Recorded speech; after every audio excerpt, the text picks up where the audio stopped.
143. Li Shimin's capture of the eastern capital. The fall of the Sui dynasty. As Li Yuan took control of Chang'an, various rebel forces continued to grow across the empire. Apart from the Wagon army, two other major uprisings emerged, one led by Dou Jiande in Hebei and the other by Du Fuwei in the Jianghuai region. These groups dealt severe blows to the Sui military.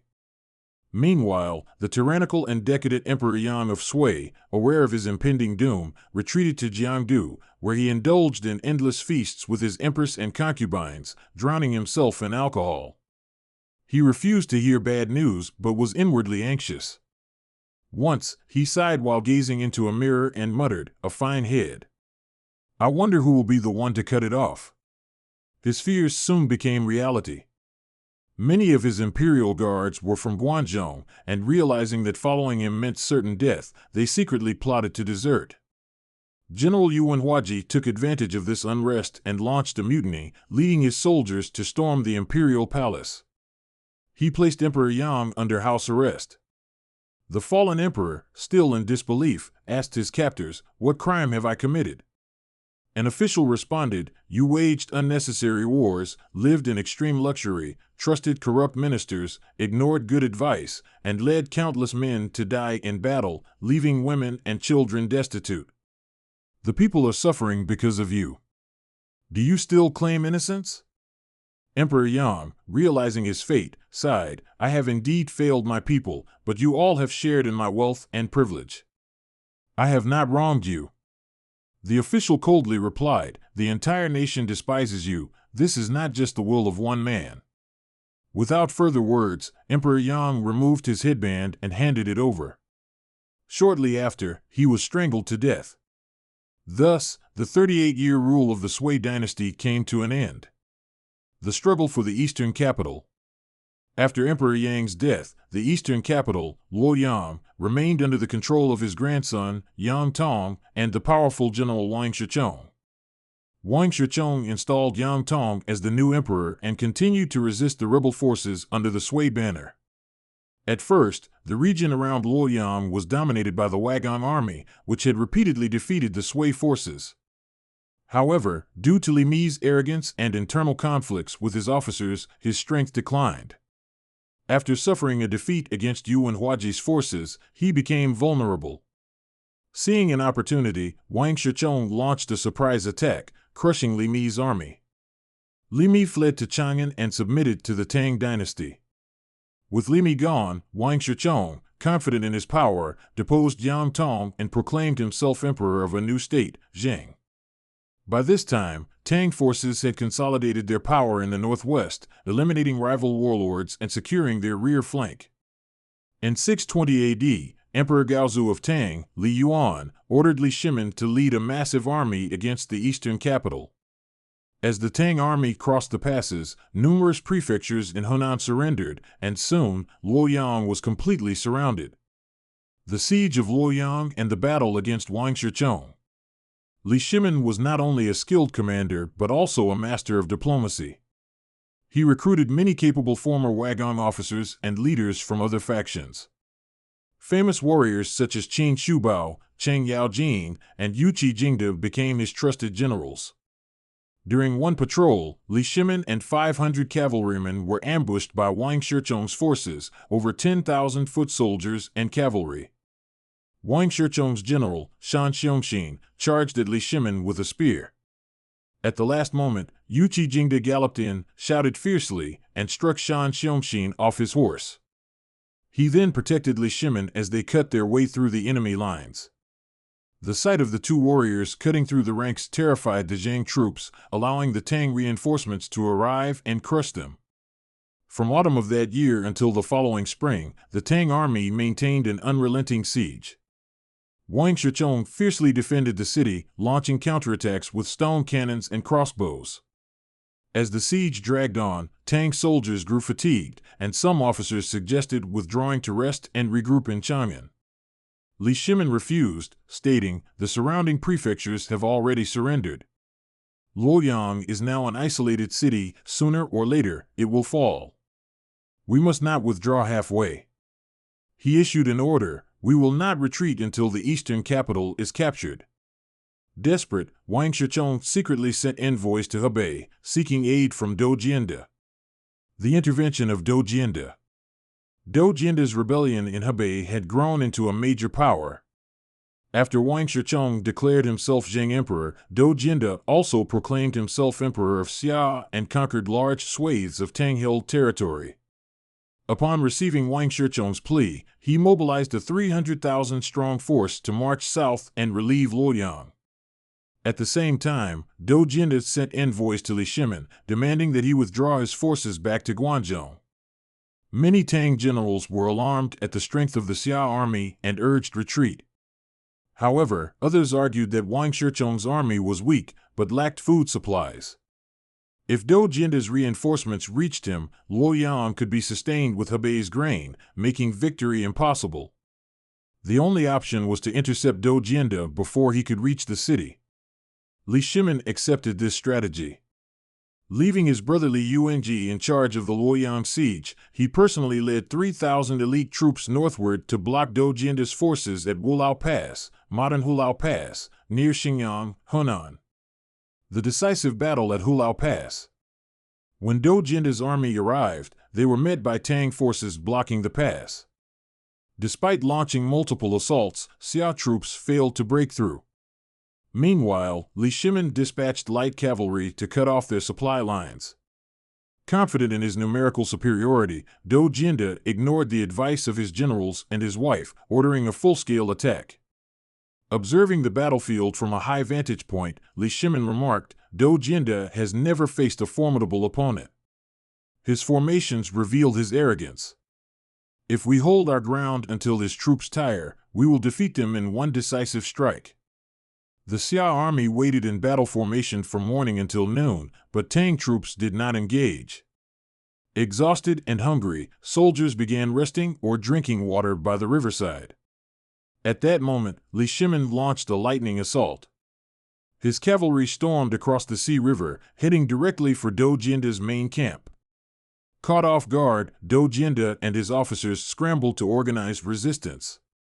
The battlefield erupted into chaos, dust filled the air, and arrows rained down. Li Shimin led a detachment behind enemy lines and raised the Tang banner within the Xia camp. Seeing this, Xia soldiers mistakenly believed their headquarters had been captured and began fleeing in panic. In the ensuing rout, Dou Jiande was wounded and captured. The fall of the eastern capital and Tang's consolidation. With Dou Jiande's defeat, Li Shimin returned to Luoyang. Wang Shicheng, still hoping to break out, found his troops demoralized. His generals told him, "Now that the Xia king is defeated, even if we escape, where would we go?" With no options left, Wang Shicheng surrendered. Dou Jiande was taken to Chang'an and executed shortly after.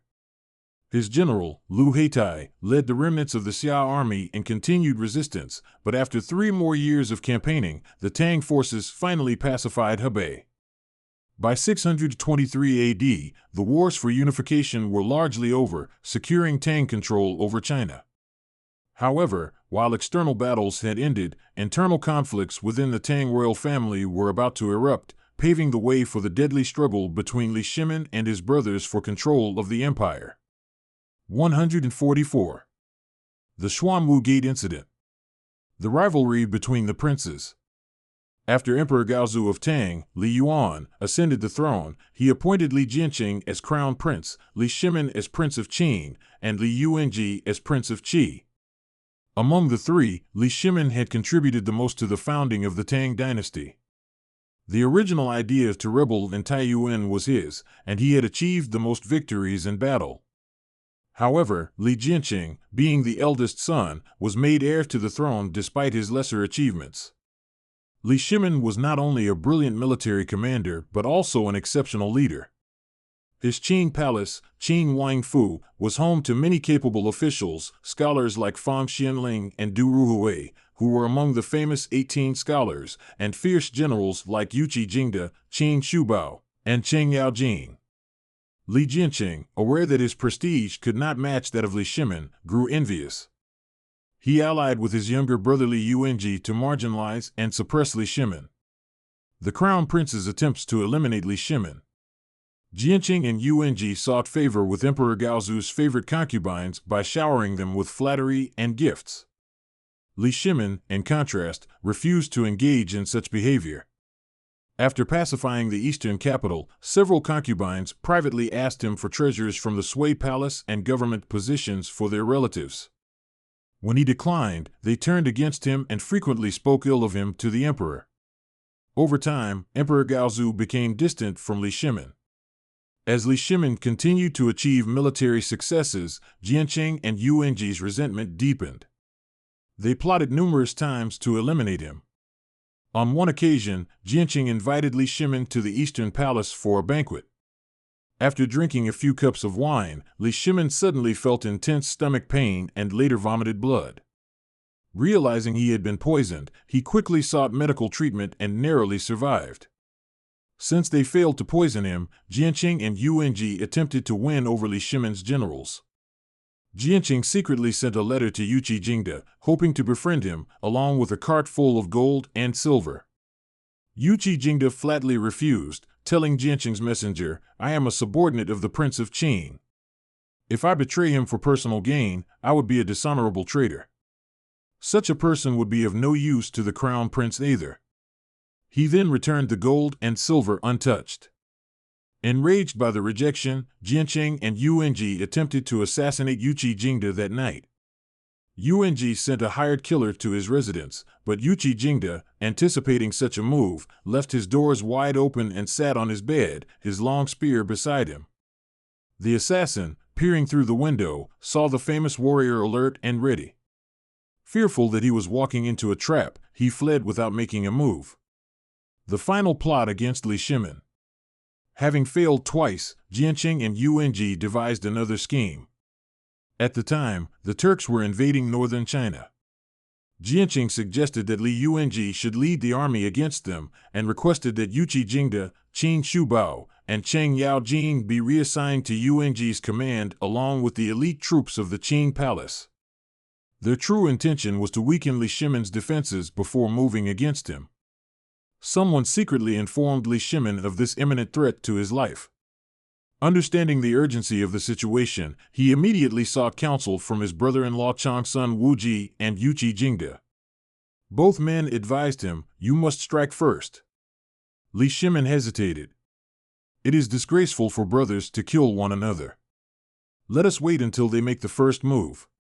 But Changsun Wuji and Yuqi Jingde insisted, "If you do not act now, we will not wait here to die with you." Seeing his closest allies determined, Li Shimin finally made his decision. The ambush at Xuanwu Gate. That night, Li Shimin went to the imperial palace and informed Emperor Gaozu of Jianqing and Yuanji's treachery. Emperor Gaozu, skeptical but concerned, ordered all three brothers to report to court the next morning for questioning. The next day at dawn, Li Shimin deployed his forces at Xuanwu Gate, the northern entrance to the imperial palace. He stationed Changsun Wuji and Yuqi Jingde with elite troops in ambush. Before long, Jianqing and Yuanji arrived on horseback. As they approached Xuanwu Gate, they sensed something was amiss. The atmosphere was eerily tense. Suspicious, they turned their horses around, preparing to flee. Suddenly, Li Shimin galloped out from the gate, shouting, "Brother, do not leave." In a panic, Yuanji grabbed his bow but was so flustered that he could not pull the string. Li Shimin, swift and precise, shot Jianqing dead with a single arrow. At that moment, Yuqi Jingde and 70 cavalrymen charged out, surrounding Yuanji. Yuqi Jingde fired another arrow, striking Yuanji down from his horse. The aftermath, Li Shimin's rise to power. As soon as the battle at Xuanwu Gate broke out, soldiers from the Eastern Palace and Qi Palace launched a counterattack against Li Shimin's forces. Fierce fighting ensued. To end the conflict swiftly, Li Shimin sent Yuqi Jingde directly into the imperial palace to report to Emperor Gaozu. At that moment, Emperor Gaozu was still waiting for all three princes to arrive for their scheduled audience. Suddenly, Yuqi Jingde burst into the hall, spear in hand, and announced, "The Crown Prince and Prince of Qi plotted rebellion. The Prince of Qin has executed them to protect your majesty." He has sent me to safeguard you." Hearing this, Emperor Gaozu was paralyzed with shock. Prime Minister Xiao Yu and other officials quickly stepped in. Jianqing and Yuanji had no great accomplishments but were filled with jealousy. Since they have been eliminated, it is best to entrust national affairs to the Prince of Qing. At this point, Emperor Gaozu had no choice but to accept reality. He officially announced the crimes of Jianqing and Yuanji, declared that all their troops were to be placed under Li Shimin's command, and granted him full control over the government. 2 months later, Emperor Gaozu abdicated the throne in favor of Li Shimin, who ascended as Emperor Taizong of Tang. This event, later known as the Xuanwu Gate Incident, marked a turning point in Chinese history. Under Emperor Taizong's rule, the Tang dynasty would enter its golden age.